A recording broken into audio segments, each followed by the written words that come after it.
Qué bueno estar nuevamente aquí en Antioquia. Hace 15 días estuvimos en otro acuerdo para la prosperidad en la ciudad de Medellín con el ministro de Industria, Turismo y Comercio. Hace un mes estuvimos en San Carlos en un evento con una finalidad parecida a la de este acuerdo para la prosperidad. Ya algunos, gobernador, se están poniendo celosos, que por qué consiento yo tanto Antioquia, por qué hago tantos eventos aquí en Antioquia. Yo les digo que es que Antioquia se deja consentir, uno las consiente y Antioquia responde, y los programas que uno hace en Antioquia son casi todos exitosos, y eso es una bola de nieve positiva. Y aquí vendré tantas veces sea necesario para iniciar programas o ratificar políticas que el gobierno está aplicando a lo largo y ancho del país. Y aquí en Antioquia especialmente vendré porque aquí, como le digo, ustedes responden con mucha efectividad, como están respondiendo.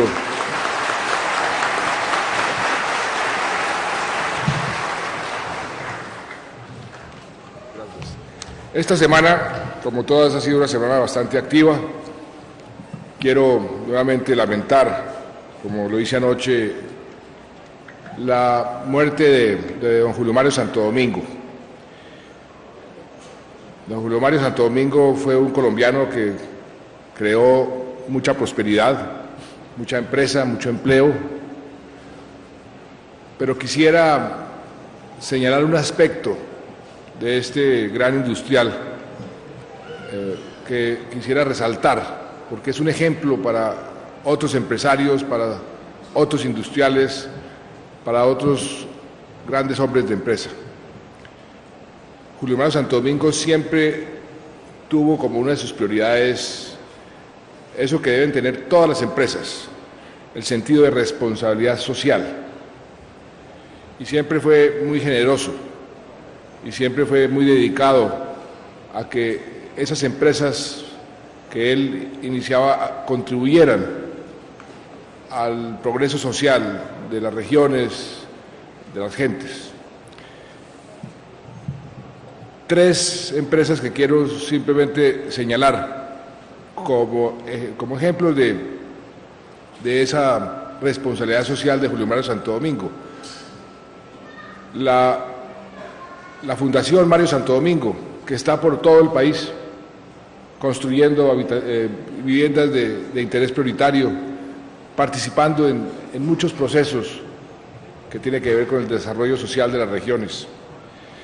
Lo que hizo Julio Mario Santo Domingo en la Universidad de los Andes, construyó la Facultad de Administración y dio 24.000 millones de pesos en un fondo para financiar un programa que se llama Quiero Estudiar, que es un programa que financia muchachos y muchachas de bajos recursos para que puedan estudiar en la Universidad de los Andes, una de las mejores universidades del país.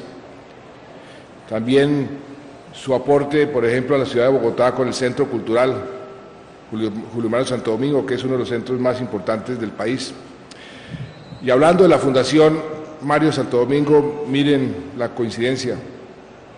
Triste, pero creo que podemos convertirla en una oportunidad importante para la Fundación y para el gobierno y para el país. Ayer, por la mañana, la Fundación San Mario Santo Domingo, sus directivos, inclusive el hijo de don Julio Mario, Alejandro Santo Domingo, iba a venir a una reunión que tuvimos con la ministra de Vivienda, con la ministra de Educación, y nos querían presentar unas sugerencias sobre cómo acelerar un programa que tiene la Fundación de construir 200.000 viviendas de interés prioritario, 200.000 viviendas para los estratos más pobres de la sociedad. Tienen un programa a 8 o 10 años y lo que estudiamos fue la forma de acelerar ese programa. ¿Qué podría hacer el gobierno para acelerar ese programa? Yo creo, ministra, que como un homenaje a Julio Mario Santo Domingo podemos enviarle el mensaje a sus hijos y a la Fundación, que todo lo que ayer discutimos lo vamos a poner en marcha y que en nombre de Julio Mario Santo Domingo vamos a cumplir con esa meta de esas 200.000 viviendas para la gente más necesitada del país, a lo largo y ancho del territorio, como ellos lo dijeron, y vamos a hacer todo lo posible para que esa meta se cumpla. Ayer también tuvimos una jornada de paros, varios sindicatos realizaron una serie de protestas. Yo celebro que esos paros se hayan desarrollado sin ninguna violencia, sin ninguna alteración del orden público, salvo unas pequeños incidentes. Nuevamente decir que el gobierno le da la bienvenida a la protesta, es parte de la democracia, pero ojalá protesten cuando hay argumentos, cuando hay razones para protestar. En el caso de ayer realmente no había razón para protestar. El inventario que hemos señalado sobre lo que ha hecho el gobierno para mejorar las relaciones con las centrales obreras, con los trabajadores, todo lo que se ha avanzado, no daba mucho motivo para protestar y creo que eso se hizo manifiesto en el volumen el número de gente que salió a las marchas. Tuvimos una muy buena noticia esta semana, no solamente la presentación ante el Congreso, sino la aprobación en la Cámara, en la Comisión de la Cámara, del Tratado de Libre Comercio con Estados Unidos. Ya vamos en la recta final. La semana entrante debe aprobarse en la Comisión del Senado y esperamos que el miércoles de pronto se pueda aprobar en las dos plenarias, Cámara y Senado. Y el miércoles por la noche tendremos aprobado por el Congreso de los Estados Unidos, finalmente después de 20 años llevamos buscando este acuerdo, es muy posible que el próximo miércoles lo logremos.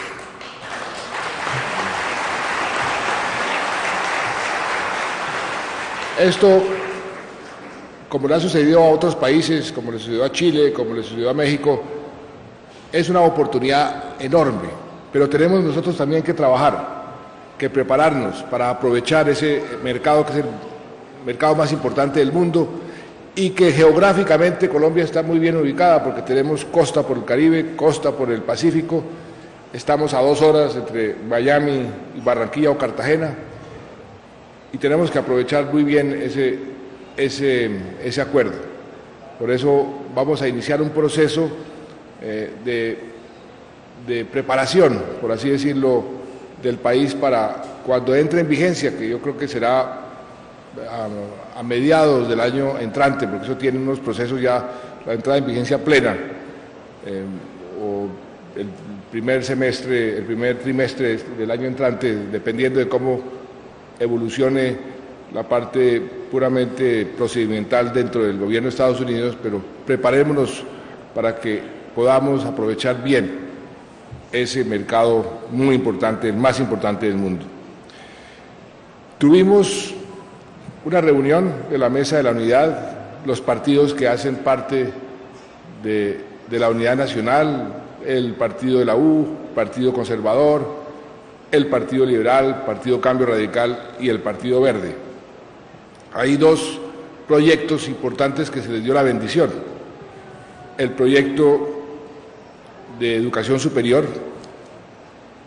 Ministra, usted ha venido haciendo una labor muy encomiable de explicar las bondades de ese proyecto. Ese proyecto lo único que tiene es cosas positivas para la educación superior. Más plata, 11 billones de pesos para la educación superior pública, 11 billones de pesos en los próximos, ¿cuántos años, ministra? En los próximos 10 años. Lo que queremos con esa reforma es darle más cupos a la gente, a los bachilleres que hoy se están quedando sin educación superior. Estamos calculando unos 600.000 cupos adicionales. Queremos aumentar la cobertura de 37 que recibimos a 50% de educación superior, y queremos sobre todo también mejorar la calidad para que esos muchachos y muchachas que salen de las universidades estén mejor preparados para afrontar la vida, para conseguir un trabajo. Y yo me he puesto, como lo dije ayer, en los zapatos de todos los que en una u otra forma pudieran estar protestando o preocupados por la reforma de la educación superior, en los zapatos de los profesores, en los zapatos de los rectores, en los zapatos de las madres cabeza de hogar que quieren que su hijo pueda acceder a un cupo de educación superior, o bien en una universidad o bien en un centro técnico o tecnológico, en los zapatos de los propios estudiantes, quienes muchos van a recibir por primera vez un subsidio para sostenerse mientras estudian. Y me he hecho esa reflexión: ¿dónde podría haber una preocupación? ¿Por qué alguien va a protestar contra esta reforma? Y les confieso que no he encontrado argumentos. Por eso decía ayer, bienvenida a las protestas, pero protestas con argumentos, no protestas sin argumentos. Esta protesta contra la reforma de la educación superior que se está gestando en algunos centros, porque miren lo que pasó en la Universidad de Antioquia, y quiero resaltar eso. En la Universidad de Antioquia hicieron algo muy democrático y además una demostración de seriedad y de democracia. Dijeron, bueno, aquí hay unos estudiantes que quieren protestar por la ley de educación superior. Pongamos esto a votación entre los estudiantes. Y los estudiantes votaron. 95% dijeron que no querían ir a la protesta, cuando se les explicó cuál era la finalidad de ese proyecto. Ojalá todas las universidades hicieran eso. Y ese 5% que quiere protestar sin razón, pues que proteste. Pero no vayan a dejar a los demás sin clase, no vayan a perjudicar a la inmensa mayoría de los estudiantes que quieren la reforma y que quieren seguir estudiando. Esa es una señal que quería dar, ministra. Y adelante, adelante con esa reforma, que es una reforma que el país necesita. Usted y yo, cuando ya estemos mirando la vida hacia atrás, vamos a poder decir, le pusimos un granito de arena. Moreno Caro, usted que es rector de universidad, un granito de arena a la educación superior de este país, que transformó muchas vidas y que le dio la oportunidad a mucha gente. Y eso es lo que queremos hacer con esa reforma. La otra reforma a la cual se le dio el visto bueno fue la reforma a la justicia. Una reforma que ha sido muy discutida, muy debatida, y ahí se llegó sobre algunos puntos a un acuerdo entre el Congreso, que es quien debe tomar la decisión final de cualquier reforma. El Congreso es el que hace las leyes. Una persona preguntaba, ¿pero por qué el Congreso se mete en la reforma a la justicia? Por Dios, si es que es el Congreso de la República el que expide las leyes y el que dice si la justicia debe ser así o debe ser asá. Y entonces con el Congreso, con los jueces, con las Cortes y el gobierno, sobre algunos aspectos llegamos a unos acuerdos donde todo el mundo sacrificó parte de su posición. Nadie quedó totalmente contento, todos quedamos un poco frustrados, pero de eso se tratan los acuerdos, de eso se trata la democracia, llegar cediendo a unos puntos en común para que podamos todos trabajar con unos objetivos. Esa reforma de la justicia comenzó su primer debate, se aprobó en la Comisión Primera del Senado y va a la plenaria en la semana entrante. Se hizo un ejercicio que yo quiero resaltar, por primera vez a nivel nacional, la tercera vez en Bogotá, un simulacro para que la gente tuviera en el subconsciente, comenzara a entender que si hay alguna tragedia, si se presenta algún desastre, como por ejemplo evacuar su casa o evacuar un edificio o el sitio donde está trabajando y evitar así muchísimas muertes, muchísimos costos. Se hizo un simulacro bastante exitoso. Muy brevemente, doctor Márquez, ¿por qué no le cuenta al país cuál fue el resultado de ese simulacro que usted muy oportunamente puso en marcha el día miércoles a las 11 de la mañana fue? Con mucho gusto, señor presidente. 11 de la mañana todos los colombianos, empezando por el ejemplo que el señor presidente dio, se logró evacuar a 5.100.000 personas en 17 ciudades. Se había programado para 15 inicialmente, pero el día anterior Valledupar y Leticia solicitaron el espacio también para el simulacro. Era un simulacro por sismo. Presidente, en Bogotá 3.925.000 personas, en el resto de ciudades 1.175.000. Se dejaron claros 620 puntos de encuentro seguros que hoy tenemos en el país y se trabajaron con 5.900 personas del Sistema Nacional de Prevención de Desastres para llevar a cabo este ejercicio.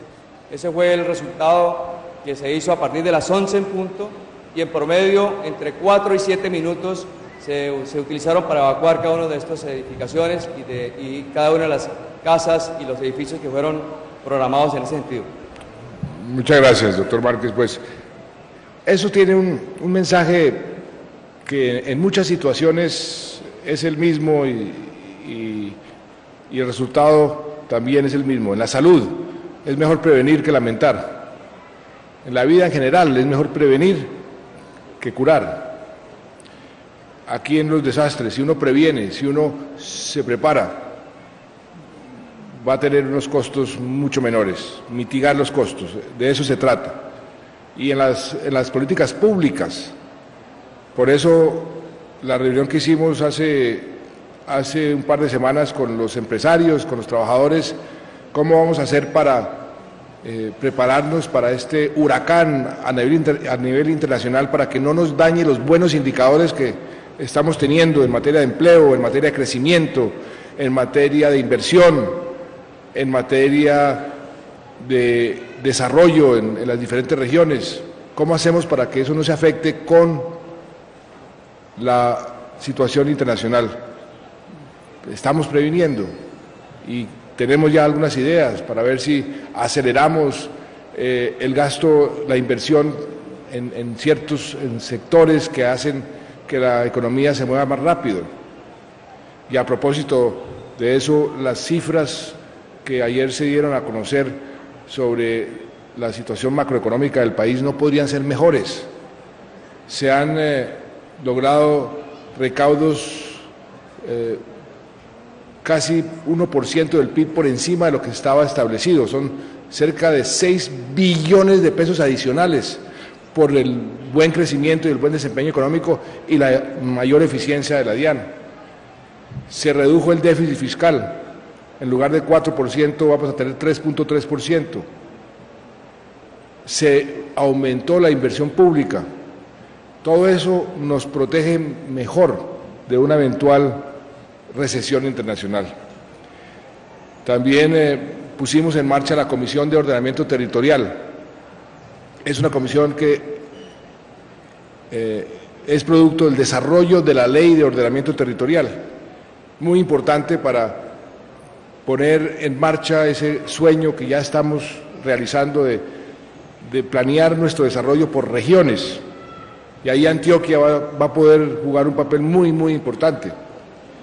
Tuvimos 2 foros muy importantes aquí en Colombia, yo asistí a los 2, el foro Colombia-Europa y el foro Colombia-La Cuenca del Pacífico. Esos 2 foros vinieron del exterior, mucha gente.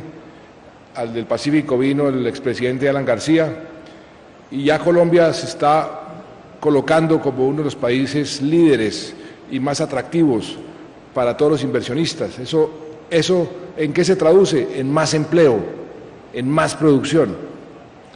Y por eso es tan importante que estos eventos se realicen aquí en Colombia, para que además la gente vea la calidad de los colombianos, el potencial que tenemos como país. En materia de seguridad, nuestra fuerza pública, nuestras Fuerzas Armadas siguen luchando todos los días. Ahora que veía y me hacían la demostración de cómo el equipo de desminado hace su labor, una labor patriótica, heroica, valiente, necesaria, como lo hace la fuerza pública en otros frentes, persiguiendo al terrorismo, al narcotráfico. Y esta semana tuvieron unos buenos golpes. En Neiva y en Florencia, en una operación, la policía capturó a 10 miembros de la Teófilo Forero de las FARC. Y en el departamento del Chocó, la Armada dio de baja a 8 guerrilleros y capturó a 2 más. Se viene incautando cada vez más droga, o sea, le estamos quitando cada vez más la financiación a esos grupos al margen de la ley. Y algo que quiero resaltar también, en el día de antes de ayer, el docente Gerson Gabriel Flores fue rescatado por la policía colombiana, pero no en Colombia, en Honduras. O sea, la policía colombiana fue a ayudar a las Fuerzas Armadas y a la policía hondureña, y entonces rescataron un secuestrado en Honduras. El martes de esta semana, a las 5 de la mañana, sonó el teléfono, y ¿quién era? El presidente Lugo de Paraguay. Y yo pensé que había sucedido algo grave, y no, era para agradecerme el papel de la policía en otro rescate que hicieron allá en Paraguay. O sea, nuestra fuerza pública ya se volvió famosa por su efectividad. Y quería yo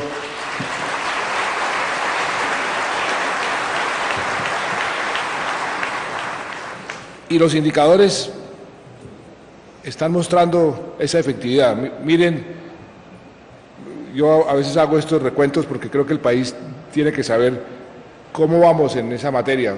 Tenemos los mismos indicadores que siempre medimos para ver si vamos empeorando, si vamos mejorando. Entre el 1 de enero, entre el 1 de enero y el 6 de octubre, en materia de homicidios, tenemos 735 homicidios menos, una baja del 6%. En materia de secuestros extorsivos, tenemos 13 secuestros extorsivos menos. Hay más secuestros simples, pero los extorsivos son los más graves, o son los graves, hay 13 menos. Hurto común, hay 3.444 casos menos. Hurto de vehículos, hay 124 casos menos. Hay sí más casos de terrorismo, 31 casos de granadas y ese tipo, porque eso se considera terrorismo por la nueva modalidad que usa las FARC. En la semana del 30 de septiembre al 6 de octubre, o sea, esta última semana frente a la semana la misma semana del año pasado, los indicadores son muy positivos.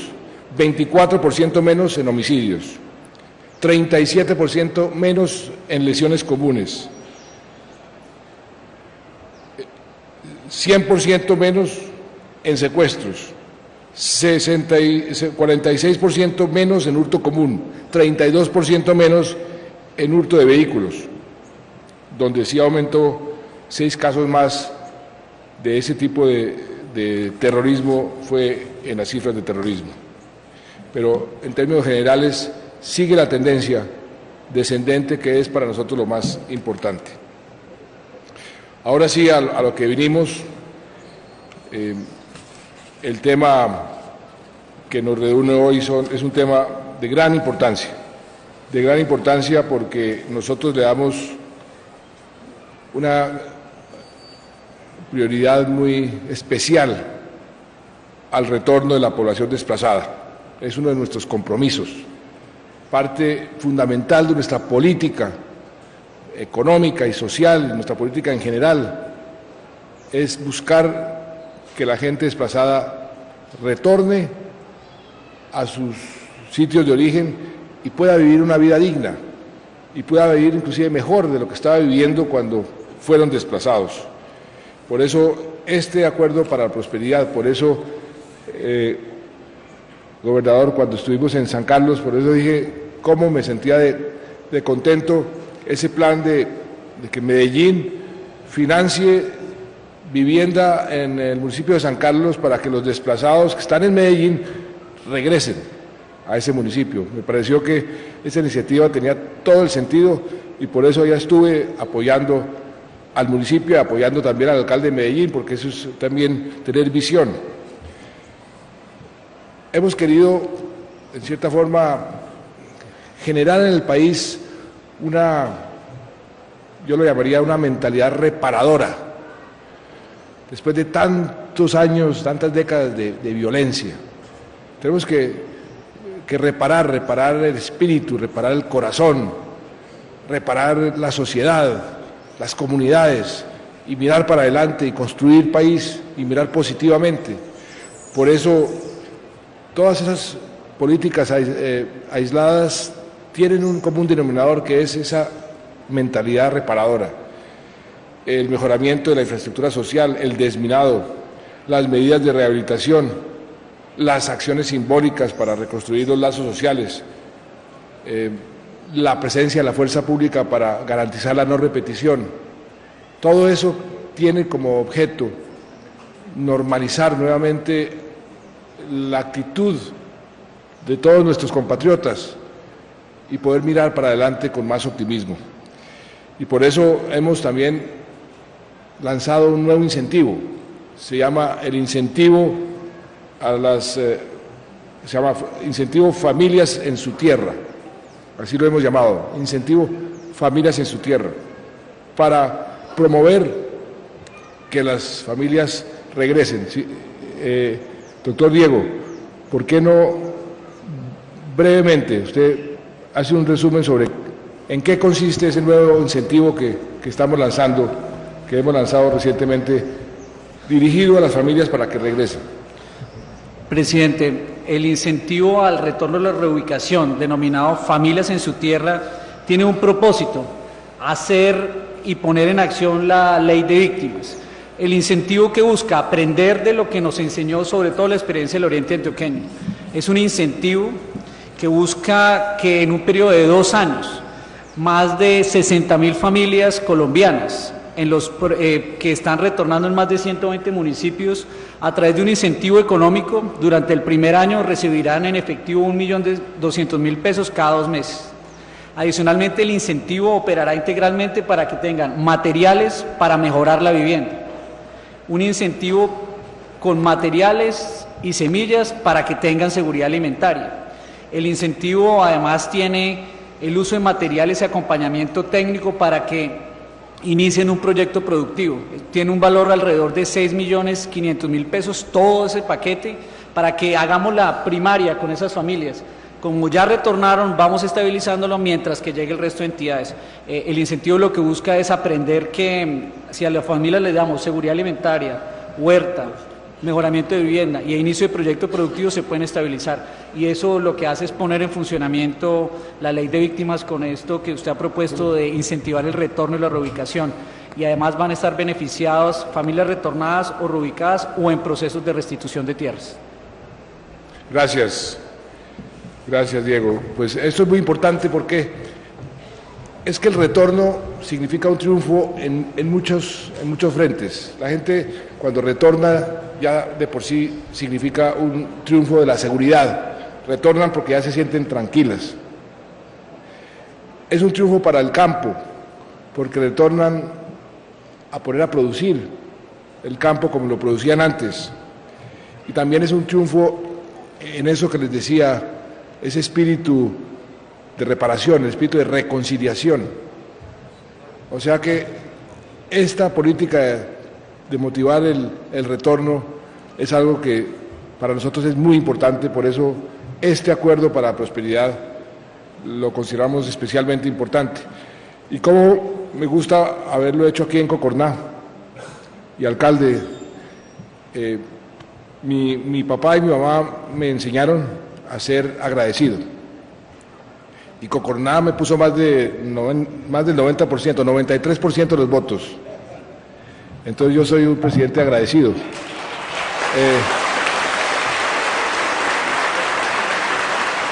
Entonces, ¿por qué no hacemos lo siguiente, alcalde? Con los municipios donde saqué más del 90% les estoy dando el siguiente regalo. Haga una encuesta entre los estudiantes. ¿Qué instalación deportiva quisieran? Y yo se la construyo,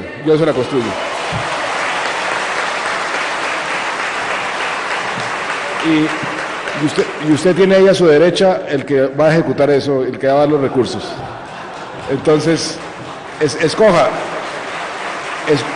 alcalde, y echamos para adelante. Y muchas gracias. Bueno, entonces a lo que vinimos, les agradezco de nuevo mucho su hospitalidad y vamos a discutir este acuerdo y a firmar unos acuerdos en esta política tan importante para la reconciliación nacional. Muchas gracias.